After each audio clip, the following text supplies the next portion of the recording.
move on from there. Please, second games. Don't be twiddling your thumbs after seeing the incredible assessment. You and your fans. But for everyone else watching, let's comment below more things you want to see in this video. Show you how to discuss it. Afterwards, check out more 5 videos like this one here where I got all the way to Bayonetta 3 against some really big short love there.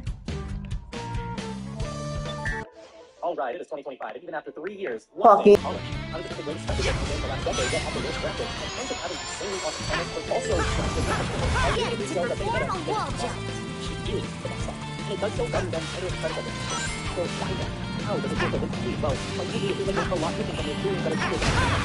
You know, in retrospect, that Bayonetta 3 went through problems to play Bayonetta 3 is still vital. It's such an amazing experience. Once I've been over and showing they understand how to craft a satisfying game, and it's like they purposely sabotage themselves. The highs of Bayonetta 3 are above and beyond the sky and space without getting alone. Only one game has seen the most blind combat in any game ever, yet here, so it's a spectacle from the game in the last decade, yet after this record. And I think it's because we all see what it could be.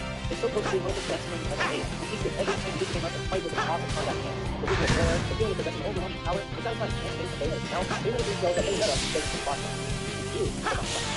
Impressive given everything that's happened, yet now that the dust has settled, I think now would be a great time for Platinum Games to evolve it into what it deserved to be. It actually feels necessary that they do this before making Bayonetta 4. Matter of fact, it's the only practical path forward that they have to rebuild trust and excitement from the series from their fan base. With the Switch 2 having been recently announced and its capabilities revealed for the general public, it's hard not to remember the one Nintendo exclusive game that screamed for better hardware and a general redo in many aspects. Yeah, that's Bayonetta 3. Let's start with the obvious. Bayonetta 3 needs to be remastered for better hardware. If we're to have a Switch 2 edition, we could clean up the ugly, mushy textures that plague the environments. We could also fix the lighting and allow Bayonetta herself to have more of a presence during the on-screen havoc. Cutscenes on Switch 2 could also give her more presence on screen, with the depth of field effect and use of lighting, similarly to what Bayonetta 1 and 2 did. Currently, she just kind of blends in with everything on screen and is constantly shadowed underneath it. We could use the highest poly models for characters at all times, rather than how the Switch 1 consoles even went up close to the camera. This was especially prevalent in the Tokyo segments, pretty much everywhere when playing in handheld. I'd even take this a step further and say Platinum Games shouldn't just give us higher poly models for the characters, but they should fix and replace their faces and expressions entirely. Currently, many fans don't feel that Bayonetta looks like herself at all in 3. Not only that, but her expressions look far more lifeless and uncanny than they did in 1 and 2. It's odd that previous games managed to give her more natural movements to all her facial rigs, particularly her mouth, eyes, and eyebrows. And yeah, like I said before, I think a complete overhaul to Bayonetta's face card in 3 is absolutely. The changes should look as drastic as the Tomb Raider reboot from its PS3 version to its definitive edition on PS4. Like, look at how much different and better Lara Croft looks. Bayonetta's face should have a similar evolution to the Switch 2 edition. Thule can and should be remade entirely. For those who don't know, every Thule area we traverse in Bayo 3 is the only holdover from when the game was being crafted as an open world title.